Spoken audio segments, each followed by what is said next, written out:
హరే కృష్ణ భక్తులందరికీ కూడా నేటి ఏకాదశి వ్రత మహత్యము మరియు పాలన క్లాస్కు అందరికీ స్వాగతం సుస్వాగతం. రేపు మనకు పుత్రత ఏకాదశి రాబోతుంది. దాని గురించి మనం ఈరోజు ఆ వ్రత పాలన వ్రత మహత్యం గురించి తెలుసుకుందాము. పూర్వము ఈ యొక్క పుత్రద ఏకాదశి గురించి భవిష్యత్ పురాణంలో శ్రీకృష్ణుడు మరియు యుధిష్ఠిరుడి యొక్క సంభాషణలో ఇది వివరించడం జరిగింది. ఈ ఏకాదశి శ్రావణ మాసము శుక్లపక్షంలో వస్తుంది. సో దీని గురించి యుధిష్ఠిర మహారాజు కృష్ణ భగవానుడితో అడుగుతున్నారు. ఈ ఏకాదశి యొక్క వ్రత పాలన మరియు మహత్యం గురించి అడిగినప్పుడు దానికి సమాధానంగా కృష్ణ భగవానుడు యుధిష్ఠిరుడికి చెప్తున్నారు. రాజా, పూర్వము సుకేతువాన అనే రాజు భద్రావతి అనే రాజ్యాన్ని చక్కగా పరిపాలిస్తుండేటువంటి వాడు. అతని యొక్క సతీమణి పేరు శైవ్య. ఆ దంపతులు చాలా ఆదర్శవంతమైనటువంటి దంపతులు. ఆ రాజు రాజ్యాన్ని ప్రజలను తన కన్న బిడ్డల మాదిరిగా పరిపాలిస్తుండేవాడు, చూసుకుంటుండేవాడు.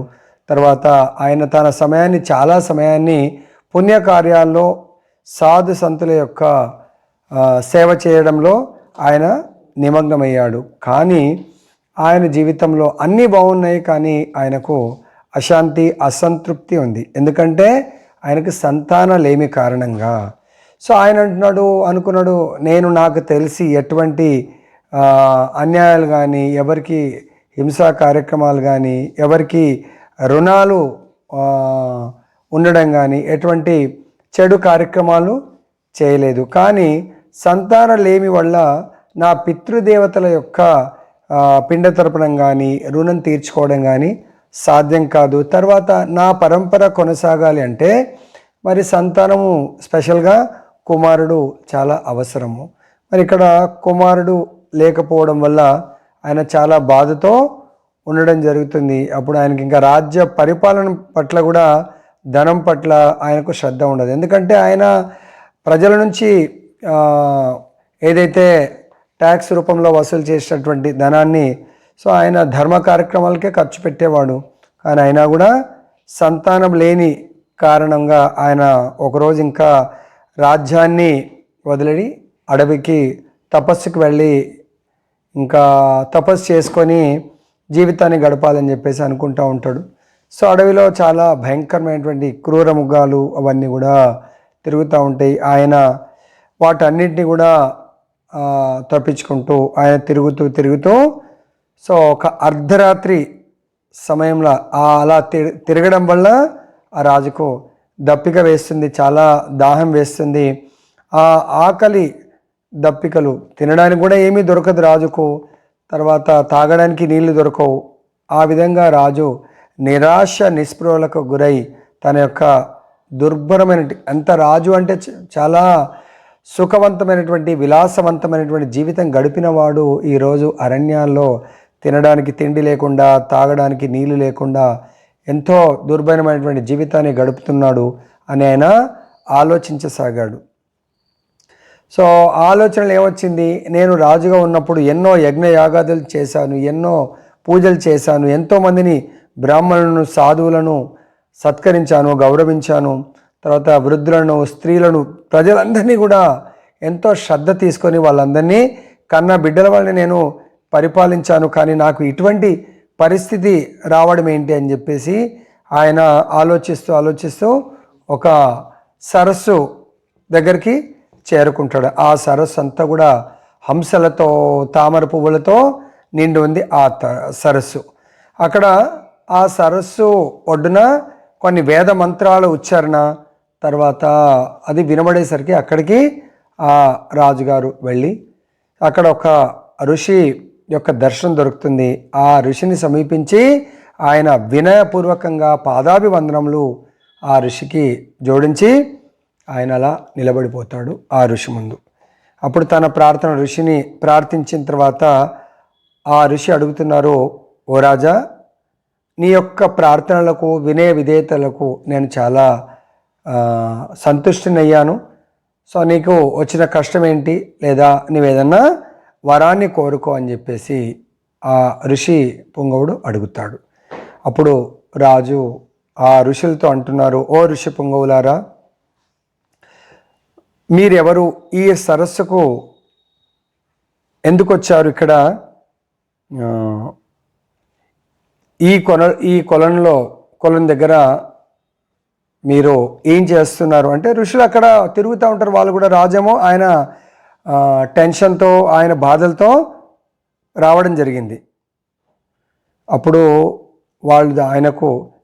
వాళ్ళు సమాధానం ఇస్తున్నారు, మేమైతే ఈ అరణ్యాల్లో తపస్సు చేయడానికి వచ్చాము, కానీ నీవెందుకు ఇక్కడికి వచ్చావు అని చెప్పేసి ప్రశ్నించినప్పుడు ఆ రాజు తన యొక్క వృత్తాంతాన్ని, తను పలానా రాజు మైస్మతిపురం యొక్క అంటే నేను పలానా రాజుని, తన యొక్క భార్య యొక్క చరిత్ర సుకేతు అనే రాజు, తర్వాత భార్య పేరు శైవ్య, ఈ విధంగా మొత్తం చెప్పినప్పుడు, కానీ తన దుఃఖానికి బాధకు కారణం ఏంటంటే సంతానం లేకపోవడము అని చెప్పేసి సమాధానం ఇస్తారు.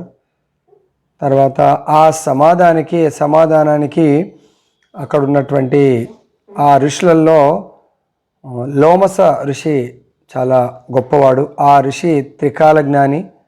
ఆయన రాజుగారి యొక్క పాస్ట్ లైఫ్ గురించి చూసి చెప్పడం జరుగుతుంది. రాజా, నీకు ఈ జన్మలో సంతానం కలగకపోవడానికి కారణం ఏంటంటే, నువ్వు పాస్ట్ లైఫ్ లాస్ట్ జన్మలో నువ్వు వైశ్యుడిగా ఉండే, అప్పుడు కూడా చాలా కానీ పేదవాడివి.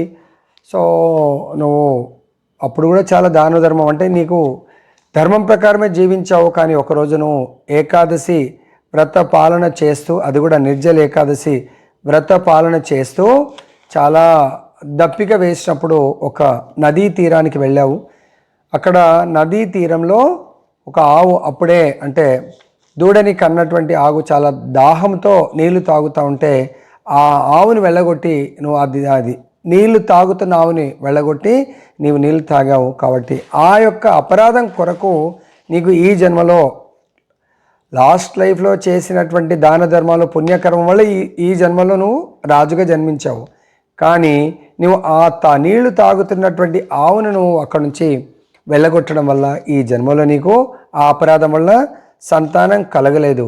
కానీ దానికి కూడా ఒక నివారణ ఉపాయం ఉంది. ఏంటంటే రేపు వచ్చేటువంటి ఏకాదశి, పుత్రద ఏకాదశి, ఆ ఏకాదశి వ్రతాన్ని నువ్వు చక్కగా పాటించినట్టయితే, చక్కగా పాటించడం అంటే బ్రహ్మముహూర్తంలో లేచి, సో వాటర్ కూడా అంటే నీళ్ళు కూడా తాగకుండా ఒకవేళ ఉపవాసం ఉండి, సో నెక్స్ట్ ద్వాదశి రోజు పారాయణ సమయంలో నువ్వు భగవత్ ప్రసాదం తీసుకున్నట్టయితే నీకు సంతానం తప్పకుండా దొరుకుతుంది. ఇది పూర్వము, ఇది లోమస్ ఋషి రాజుగారికి చెప్పిన వృత్తాంతం. కానీ కలియుగంలో అలా నీళ్ళు కూడా తాగకుండా ఉండాలంటే చాలా కష్టం. కాబట్టి అట్లీస్ట్ మనకు ఆచార్యులు, గురువులు ఏం చెప్తున్నారంటే, మొట్టమొదటగా అంటే శ్రేష్టమైనటువంటి విధానము నీళ్ళు కూడా తాగకుండా ఏకాదశి వ్రతపాలన. రెండవ విధానం ఏంటంటే అట్లీస్ట్ వాటర్తో ఉండటము, వాటర్ తాగి ఉపవాస వ్రతం పాటించడము. మూడవది ఏంటంటే పండ్లు, తర్వాత ఫలహాలు తీసుకొని మనం ఉపవాసాన్ని ఉండటము.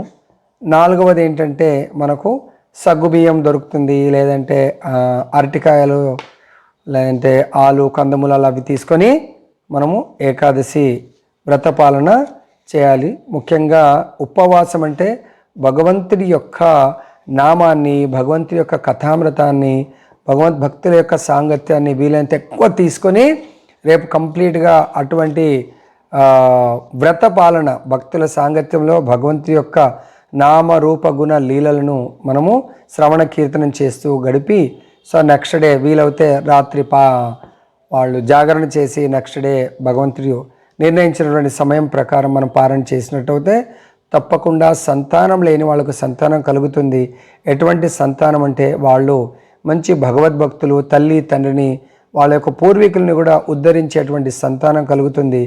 మినిమం వాళ్ళ జీవితంలో ఈ విధంగా ప్రతి ఏకాదశిని ఇంకా ఫ్యూచర్లో పాటిస్తూ పోతే వాళ్ళు భగవంతుడి యొక్క ధామ ప్రాప్తి ఖచ్చితంగా కలుగుతుంది. అంతేకాకుండా ఈ యొక్క కథామృతాన్ని శ్రవణము చేయడం కూడా చాలా ఉత్తమము. శ్రవణం చేసిన వాళ్ళకు కూడా వ్రతపాలన చేసినంత పుణ్య ఫలితం దొరుకుతుందని చెప్పేసి కృష్ణ భగవానుడు ధర్మరాజుకు చెప్పి ఈ యొక్క కథామృతాన్ని ముగించడం జరిగింది.